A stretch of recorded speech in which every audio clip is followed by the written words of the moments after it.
مشارکت استغفر اللہ ثابت کرے، شرک ثابت کرے، ساجیداری خود اللہ کے نبی نے منع فرمایا۔ پھر یہ بات بھی ہے کہ برکت کے لیے محض نبی کریم صلی اللہ علیہ وسلم کا نام لکھ دینا یہ جائز نہیں ہے، بلکہ برکت تو نبی صلی اللہ علیہ وسلم کی شریعت کے اوپر عمل کرنے اور اس کو لازم پکڑنے سے برکت حاصل ہوتی ہے۔ لہذا یہ تصویر جو لوگ کارڈز میں یا فریم لگا کر استعمال کرتے ہیں، اس کے اندر شرعی مخالفت پائی جاتی ہے۔ جبکہ جہاں تک معاملہ ہے دوسری تصویر کا، جس کی جانب شیخ نے فرمایا کہ لوگ پوچھتے رہتے ہیں کہ قرآن کریم کو کاغذ پر یا بورڈ پر یا نقشہ بنا کر کے ایسا لگانا اور اسے دیواروں کے اوپر لٹکانا، تو اس سلسلے میں فرماتے ہیں کہ سلف صالحین سے ایسی کوئی رہنمائی نہیں ملتی، نہ حدیثوں سے نبی کریم صلی اللہ علیہ وسلم، نہ صحابہ سے، نہ ہی تابعین، نہ تبع تابعین، نہ ائمہ رحمہم اللہ سے، کسی سے بھی باقاعدہ تحدید کے ساتھ یہ جو ہے کیا کہتے ہیں ایسی کوئی بات، روایت یا ایسا کوئی عمل نہیں ملتا کہ انہوں نے ایسا کیا ہو۔ تو اس لیے یہ بدعت کب ایجاد ہوئی اور یہ کہاں سے لوگوں نے اس کی شروعات کی، یہ بالضبط تو نہیں کوئی کہہ سکتا، مگر در حقیقت یہ ایک بدعت ہے، کیونکہ قرآن مجید اس لیے نازل نہیں ہوا کہ آپ جو ہے اس کو ٹغرے بنا بنا کے دیواروں پہ سجائیں، بلکہ نازل یہ ہوا کہ آپ اس کی تلاوت کریں اور اس کو پڑھیں اور اس سے نصیحت حاصل کریں، نہ کہ دیواروں پر اس کو لٹکایا جائے، شو بازی کی جائے۔ پھر اس کا دیوار پہ لٹکانا، اس میں بھی فساد ہے، فساد کے ساتھ سلف صالحین سے یہ بھی وارد نہیں، اور یہ بھی فساد ہے کہ انسان اسے لٹکا کر اسی کے اوپر اعتماد کر کے بیٹھ جاتا ہے اور سمجھتا ہے کہ بس ہم محفوظ ہو گئے، حفاظت ہو گئی ہماری، وہ سمجھتا ہے گھر بد نظری سے بچ گیا، یہ ہو گیا۔ جیسے بہت سارے لوگ تعویذ اور گنڈے، قرآن پڑھتے نہیں، جو اللہ کے نبی صلی اللہ علیہ وسلم نے حکم دیا ہے، اللہ نے حکم دیا ورتل القرآن ترتیلا، لیکن قرآن نہیں پڑھتے۔ اللہ کے نبی نے فرمایا قرآن پڑھو، لیکن نہیں پڑھتے۔ البتہ یہ ہے کہ اس کی تعویذ بنا بنا کے پھاڑ پھاڑ کر کے گلے میں لٹکا لٹکا کر کے ضرور گھومتے ہیں، جس کی وجہ سے عزیزان گرامی وہ صحیح طور پر بہرحال قرآن کا حق ادا نہیں ہوتا۔ تو یہ تمام سب چیزیں بہرحال جائز نہیں ہیں۔ اسی طرح آیت الکرسی لٹکا دینا، حالانکہ اللہ کے نبی صلی اللہ علیہ وسلم نے آیت الکرسی میں فرمایا کہ من قرأها فی لیلۃ لم یزل علیہ من اللہ حافظ ولا یقربہ شیطان حتی یصبح، جو اسے رات کو پڑھ لے اور سو جائے، اس کے لیے اللہ تعالیٰ کی طرف سے ایک محافظ فرشتہ مقرر ہو جاتا ہے اور شیطان اس کے قریب نہیں آئے گا یہاں تک کہ صبح ہو جائے۔ اب اگر انسان کے اندر یہ شعور بیدار ہو جائے کہ ان آیات کو دیوار پر لٹکانے سے اس کی حفاظت ہوگی، تو وہ محسوس کرے گا کہ اسے اب ان کی تلاوت کی ضرورت کیا ہے، خلاص لٹکا لو، شیطان ہی نہیں آئے گا، استغفر اللہ۔ اور پھر اس میں یہ بھی عیب ہے کہ اس میں ایک قسم کا اللہ تعالیٰ کی آیتوں کا مذاق بنانا ہے، کیونکہ ایسی مجلسیں غالباً حرام اقوال جیسے غیبت ہے، چگلی ہے، گالی گلوج، حرام، آدمی پاک ہے ناپاک ہے کیسا ہے، اس کی نظر بھی پڑتی ہے۔ ایسی مجلسیں ہوتی ہیں جہاں ٹغرا لٹک رہا ہے اور گالی بک رہے ہیں، نیچے گلوج بک رہے ہیں، نیچے حرام کر رہے ہیں، نیچے سب کچھ ہو رہے ہیں، گانے بھی بج رہے ہیں۔ ایسے گھروں میں تو زیادہ تر گانے بجانے، ٹی ویاں سب کچھ چل رہی ہوتی ہیں جو شریعت کے اندر حرام ہے۔ تو یہ سب باتیں موجود ہوتی ہیں اور لوگوں کے سروں پر قرآنی آیات معلق ہوئی ہیں جناب علی، تو گویا کہ یہ اس قسم کا آپ قرآن کا مذاق اڑا رہے ہیں، تمسخر اڑا، کیونکہ قرآن نے 3 اشیاء کو حرام قرار دیا ہے، خواہ وہ آیت اوپر لٹکی ہو اور وہ جو ہونے والی اس میں برائی سے رکنے کے متعلق جو بھی آیات قرآنی ہے، بلا شبہ ایک طرح کا اللہ کی آیت کے ساتھ یہ مذاق ہے، تمسخر ہے، جو حرام ہے، اسلام کے اندر جائز نہیں ہے۔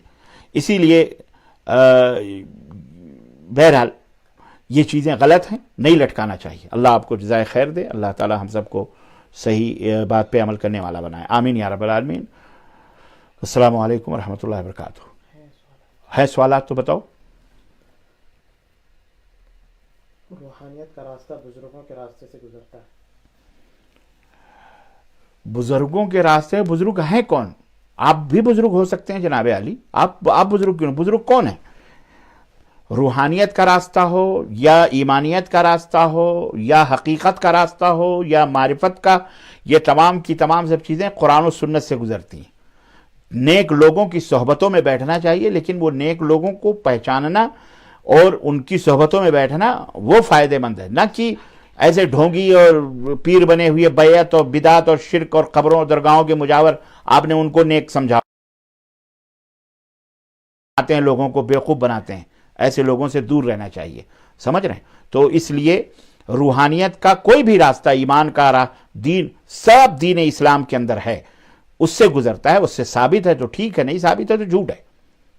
جی زبیر مختار صاحب کہتے ہیں السلام علیکم ورحمۃ اللہ. ڈاکٹر صاحب میرا ایک سوال ہے. اہل حدیث کہتے ہیں دیوبندیوں کے پیچھے نماز نہیں پڑھنا چاہیے کہ ان کے عقیدے کا پتہ نہیں ہوتا، تو آپ کی نماز نہیں ہوتی. آپ اس پر روشنی فرمائیں. دیکھیں، نماز کے تعلق سے میں آپ کو ایک بات بتاؤں، دیوبندی ہو، بریلوی ہو، کوئی کسی شہر کی طرف نسبت کرے، اہل حدیث اپنے آپ کو کہے، کوئی بھی ہو، ہمیں اس سے کوئی غرض نہیں. نسبت کرنے سے کوئی وہ نہیں ہوتا، سمجھ رہے ہیں. سب سے کوئی بندہ دیوبند کا بھی ہو، دیوبندی اپنے آپ کو کہتا ہے. بھائی محمد عاقل صاحب جدہ والے، وہ دیوبند کے ہیں، سمجھ رہے ہیں. حالانکہ وہ جدہ میں رہتے ہیں لیکن وہ دیوبند کبھی کبھی بولتے ہیں دیوبندی اپنے آپ کو.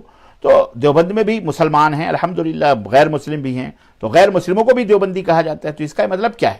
تو دیوبندی یا بریلی میں سارے مسلمان ہیں، بریلوی وہاں بھی غیر مسلمین ہیں تو وہاں ان کو بھی بریلوی، وہ جو غیر مسلم ہے ان کو بریلوی کہتا ہے. تو یہ کوئی مسئلہ نہیں ہے. کوئی اپنے آپ کو مکاوی کہے، کوئی اب آپ کو جداوی کہے، کوئی اب آپ کو مدنی کہے، کوئی بھی کہے، یہ مہم نہیں ہے. نسبت تو پتہ نہیں جھوٹوں نے اپنی نسبتیں اہل عدل اور اہل توحید کی طرف کری ہوئی ہیں، اپنے آپ کو مومنین کہتے ہیں. تو کیا مطلب ہے؟ ان نسبتوں سے کوئی کسی کا وہ ہو جائے گا؟ نہ، اصل چیز ایمان اور عقیدہ ہے. ایمان اور عقیدہ جس کا درست ہے، اور کیسے، جیسے صحابہ کا تھا، تابعین کا تھا، محدثین کا تھا، یہ ہمارے لیے معیار ہے. فَإِنْ آمَنُوا بِمِثْلِ مَا آمَنْتُمْ بِهِ فَقَدْ اهْتَدَوْا. اللہ نے فرمایا جس طرح ایمان میرے صحابہ کے، میرے نبی کے صحابہ کا ایمان، اگر لوگ اس طرح ایمان لے آئیں فَقَدْ اهْتَدَوْا، تب وہ ہدایت یافتہ ہوں گے. نہ ایمان اور عقیدہ اگر اس طرح نہیں ہے، ایمان اور عقیدہ اس طرح نہیں ہے، عمل کے اندر بھی بدعات ملوث ہیں، ایمان کے اندر بھی شرک ملا ہوا، کھلا ہوا شرک، لوگ غیر اللہ کو پکارتے ہیں، یا یہ عقیدہ رکھتے ہیں کہ اللہ کے نبی سنتے ہیں، اللہ کے نبی حاضر و ناظر ہیں، اللہ کے نبی غیب جانتے ہیں، اللہ کے نبی آتے ہیں، اللہ کے نبی بدلیوں میں آتے ہیں، اللہ کے نبی کو سب پتہ ہے، یا ہماری نبی اللہ کے نبی وہاں جاؤ تو وہاں کو پڑھو تو سنتے ہیں. یہ تمام سب عقیدے، سب یہ مشرکانہ عقیدے ہیں، قرآن و سنت کے خلاف عقیدے ہیں، باطل کفریانہ عقیدے ہیں. تو ایسے عقائد رکھنے والوں کے پیچھے نماز جائز نہیں ہے، نماز جائز نہیں ہے. جو موحد ہیں، متبعین سنت ہیں، آپ ان کے پیچھے نماز پڑھیں، ورنہ اکیلے پڑھیں. ٹھیک ہے، جزاک اللہ خیر. شیخ قسم باللہ آپ کے بیان سننے کے بعد میرا لائف میں بہت ہی چینج آیا. میں انڈیا سے ہوں، انڈیا کے مسلمانوں میں بہت ہی بدعت ہے. آپ کے بیان کے بعد پتہ چلا، اب تک میں بدعت سمجھ نہیں رہا تھا. جزاک اللہ خیر. اللہ آپ کو جزائے خیر دے. بھائی کیا نام ہے ان کا؟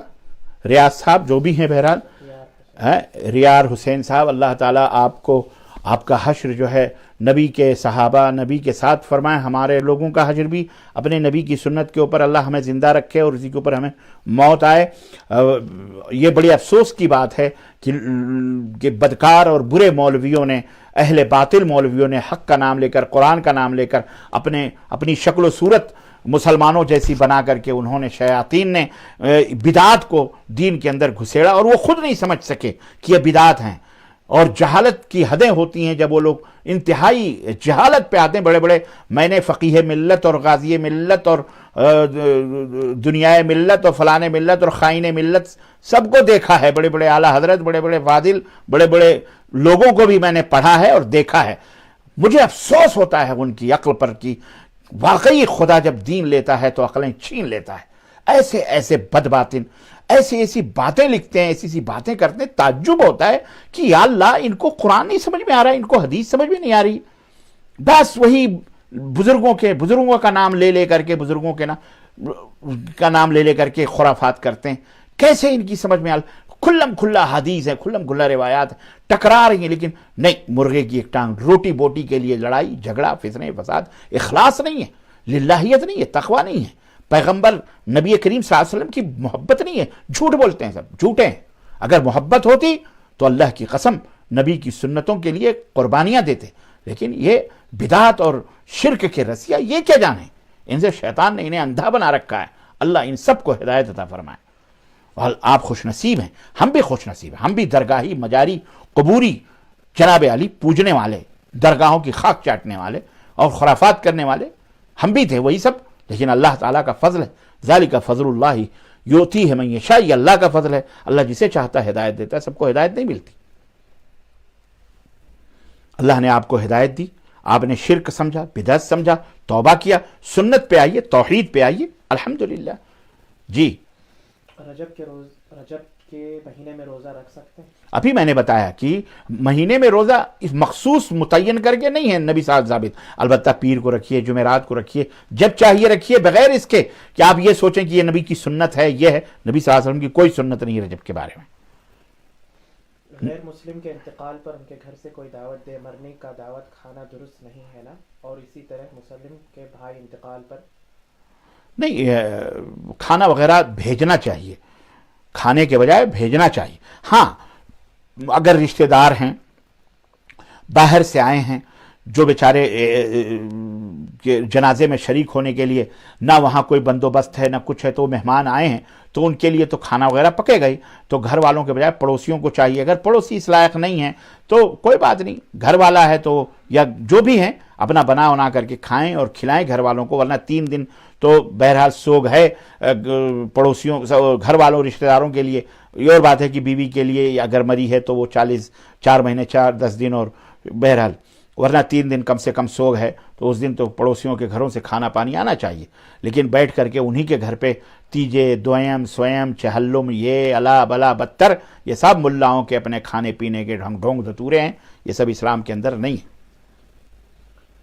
شہادت کی انگلی کیوں حرکت کرنی چاہیے نماز میں؟ کیونکہ اللہ کے رسول صلی اللہ علیہ وسلم جب بیٹھتے تھے، جیسا کہ حدیث میں آتا ہے کہ جب آپ نماز میں بیٹھتے تو داہنے ہاتھ کو داہنے ران پر اور بائیں ہاتھ کو بائیں ران پہ رکھتے، اور آپ حلقہ بناتے 55 کا، بعض روایتوں میں کچھ اور، بہرحال 97 کا کچھ اس طرح کا ہے، حلقہ بناتے، اور محدثین نے بتایا کہ یہ یوں کرتے اور یوں، اور آپ وکانہ یشیر اصبعہ، اور اپنے انگلی سے آپ اشارہ فرماتے تھے۔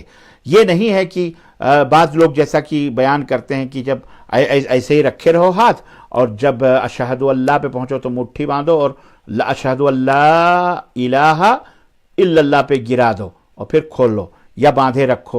ایسا نبی صلی اللہ علیہ وسلم سے ثابت نہیں ہے کہ اشہد اللہ الہ پہ اٹھاؤ الا اللہ پہ گراؤ، نہیں، بلکہ حدیث میں یہ ہے کہ اللہ کے رسول صلی اللہ علیہ وسلم بیٹھتے تھے شروع سے ہی ایک داہنے ہاتھ کی مٹھی بناتے اور اپنے سبابے سے کانا یشیر اشارہ فرماتے تھے، تو مسلسل سلام پھیرنے تک یہ انگلی حرکت کرتے تھے۔ تو یہ سنت سے ثابت ہے، اس لیے جائز ہے، یہ کرنا چاہیے۔ جو اس کا مذاق اڑائے وہ اللہ تعالیٰ اس کے منہ میں انگارے ڈالے گا، اللہ اسے ہدایت دے۔ میں نے پرسوں ویڈیو آئی، ایک حیدرآبادی مولوی کو کوئی نقش بندی ہے پگڑ باندھ کے، وہ باقاعدہ داڑھیوں کا مذاق اڑا رہا ہے کہ وہ داڑھی نہیں، وہ برگ ہے، وہ انگلیوں کا مذاق اڑا رہا ہے جو حدیث میں ثابت ہے، اور باقاعدہ بیان کر رہا ہے کہ جب بھی پوچھے تو کہتے حدیث ہے، سنت ہے۔ اس طرح سے مذاق، اللہ کے قہر سے اس خبیث کو بچنا چاہیے۔ اور جو جاہل بیٹھ کر کے سبحان اللہ مزے لے رہے ہیں، ہنس رہے ہیں، انہیں بچنا چاہیے، اللہ کا قہر نہ ٹوٹ پڑے۔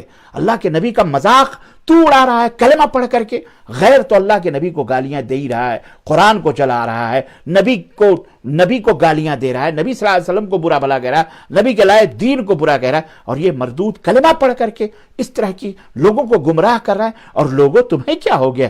تمہیں شرم نہیں آتی؟